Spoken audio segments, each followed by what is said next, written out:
It's been almost exactly a year since I did my review of FlashSticks and their app. A few weeks ago I was contacted by one of their reps who claimed that they had changed practically everything about their app, including the name, and they were going to have a full German course built into their app. They asked me to take a look and see what I thought. So, this is what I thought about the app, now called FlashAcademy.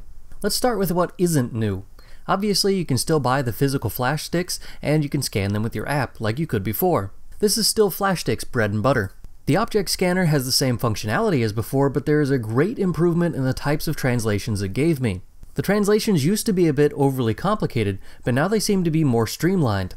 Occasionally the app gets a little overwhelmed and it doesn't really know what to do with all the information. Gold, Rot, Gelb und Schwarz, Deutschland, Deutschland, Karte, Ornament.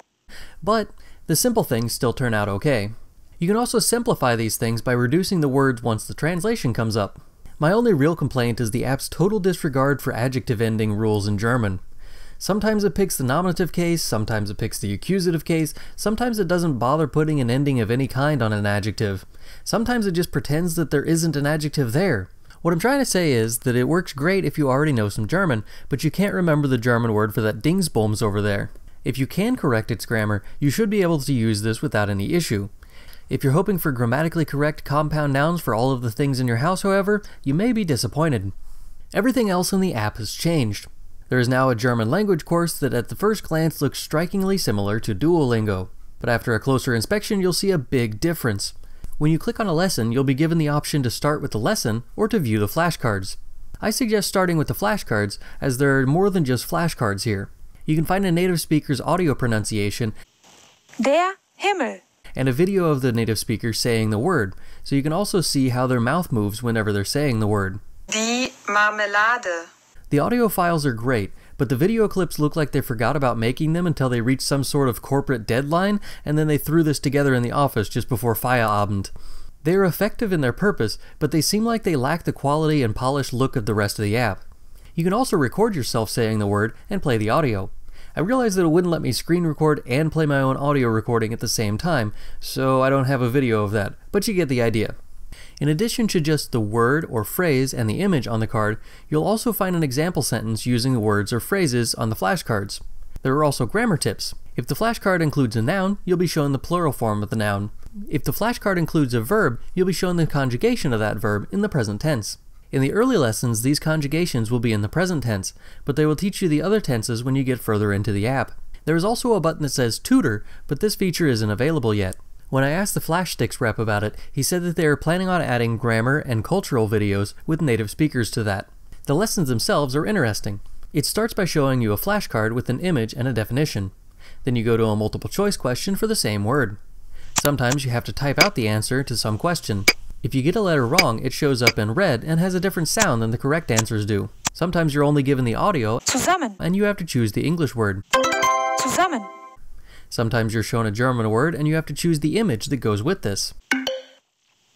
When you're in the food portion, this is a bit tricky as they have the word food, lunch, and to eat lunch in the same section, and it seems pretty similar to me. The system always says the German word when you see it, Die Mutter, and when you answer the question. die Mutter. This makes sure that you hear the German word while you are going through the lesson. Der Sohn. If you click next too soon, however, you won't hear the German word, as you don't give the system time to say the word.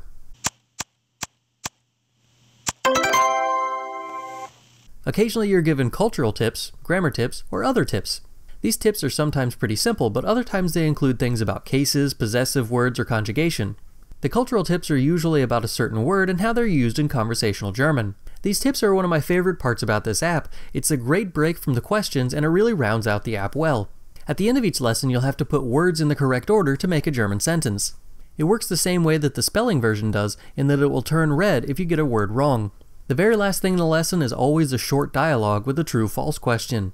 This is to test your ability to understand a short conversation based on the vocabulary that you've learned so far.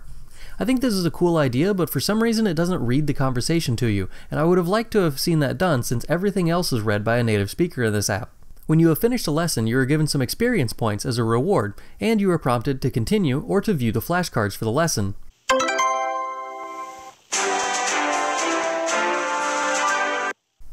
Upon completing your first lesson, you'll get the access to the word games.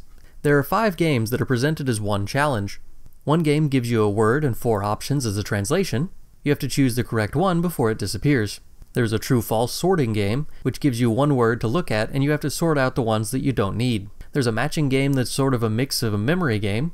There's also a spinning wheel that you're supposed to stop on the correct word. The last game is a balloon popping game. You have to match the vocabulary words to pop the balloons. Personally, I think that learning through games is awesome. It adds motivation to an otherwise boring review routine. These games, however, I find to be a bit stressful. You're timed and you have to aim for a score of 50,000 points. The higher the level you're on, the faster the words disappear and the faster you have to work. I get the concept and I understand that they want you to be able to know the words quickly, but I just feel stressed out when I play them. Obviously this is a personality issue and not an issue with the app, but I feel like I can't be the only one who feels this way about these games. There's also one glitch in this system which covers up the balloons at the bottom of the game. I'm sure that someone in the design department thought that this makes the game challenging because you have to find the matches at the top first, but I personally just find it frustrating. Because I know what the word is and I know what the answer is, but I know it has to be at the bottom where it's covered up and I can't see the word. Considering that the app is very new and the fact that I only found one actual error in content is pretty impressive. Die Pasta. When they teach you the word pasta, it shows you the German word die Nudeln, but says the German word pasta. Die Pasta. It's a pretty small issue in the grand scheme of things, but it's still a bit confusing. The greatest drawback that I see to this app is that it's stuck behind one of the highest paywalls I've seen. The free app includes the object scanner and the FlashStick scanner, but everything else is behind a paywall. Of course, you can try a few lessons for free before you decide to upgrade.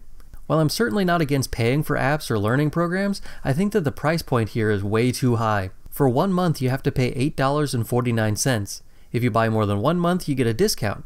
3 months for $6 each, 6 months for $4.67 each, and 12 months for $3.58 each. If you buy the 12-month plan, they'll send you a free pack of FlashSticks, which is a $6.47 value.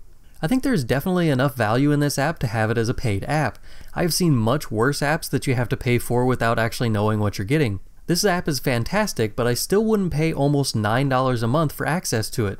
What I would like to see is the option to purchase a set of FlashSticks and get a month or 2 access to the premium app. This would be a way for them to still make some much deserved cash from this app and draw in more users. After that, people might be willing to pay $3 to $5 per month to access it. Since there are 3 levels of FlashSticks, you could always gain an extra month or 2 of access to the app by purchasing more FlashSticks, and you could get them while you learn through the app. If you're going to upgrade, I think that the only option that is actually worth the price is the 12-month plan because it gives you a pack of FlashSticks and the price is $43 for the entire year. I've got links to all of this stuff in the description. If you download it, let me know what you think of it. I personally am going to be keeping this app around for a little while just to see if I can complete the entire course and see what else it will teach you.